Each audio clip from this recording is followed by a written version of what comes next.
Evet, Microsoft Surface Pro 5. Bu sefer Mac dışında bir cihaz servisimize geldi. Diski görmüyor, içindeki SSD'yi. Böyle bir problem var. Bu cihazlarda SSD soketli olmadığı için anakart üzerinde lehim yöntemiyle takılı. Pek çok sebebi olabilir bu arızanın. Bu yüzden önce açmak lazım ama en büyük sorun bu cihazların açılması çok zor. Çok da riskli. Ama biz MacBook'larda iç LCD değiştirebiliyor olduğumuz için kendimize güveniyoruz.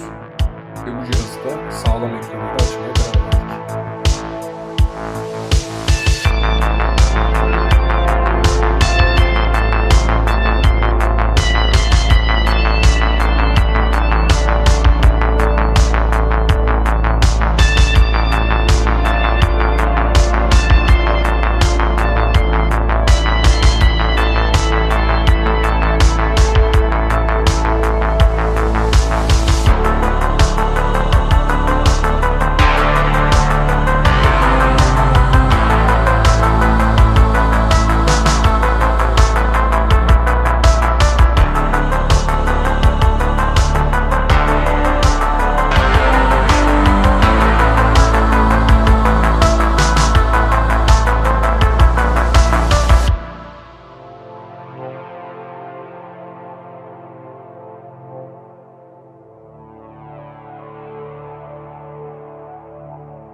Evet, Surface Pro 5 cihazımız sorunsuz bir şekilde söküldü.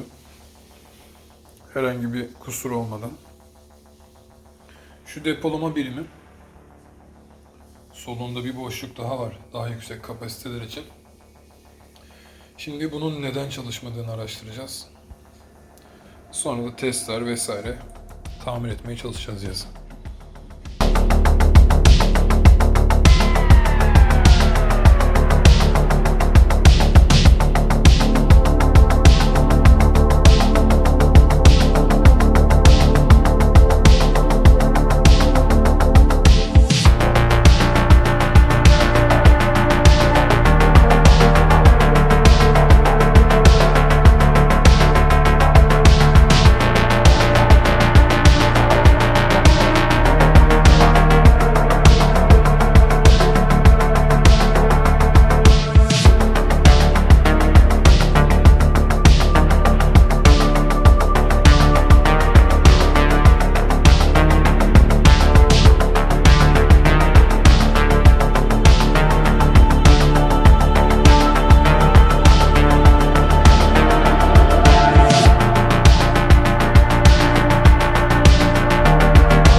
Pro'nun SSD'sini kalıpladık. Yani kalıpsız kalıpladık daha doğrusu. Kalıbı yoktu.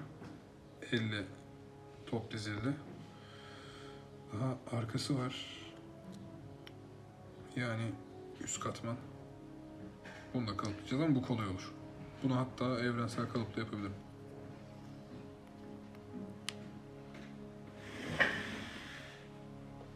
Bunun var. Üst katman çok çukurda.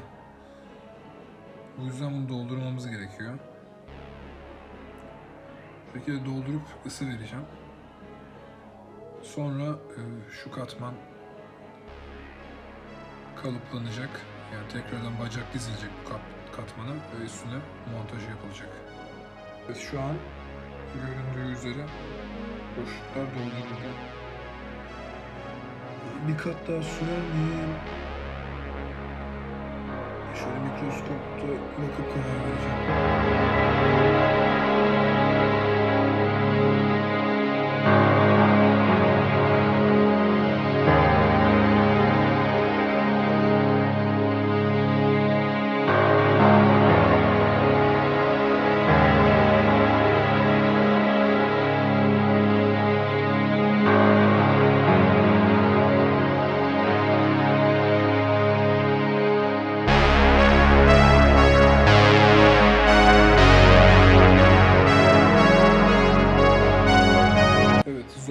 süreç bitti. Çipi kalıpladık. Bu Microsoft Surface Pro'nun SSD'si. Çift katmanlı bir SSD. Kontrolcüsüyle birlikte. İki katmanda birbirine düzgün bir şekilde tutumlu görünüyor. Şunlar.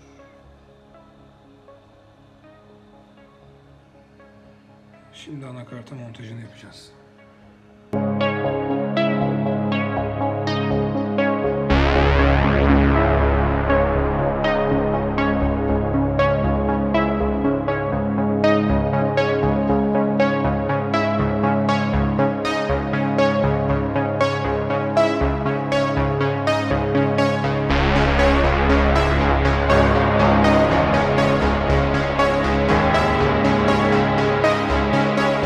Pro 5 cihazın NAND montajı yapıldı.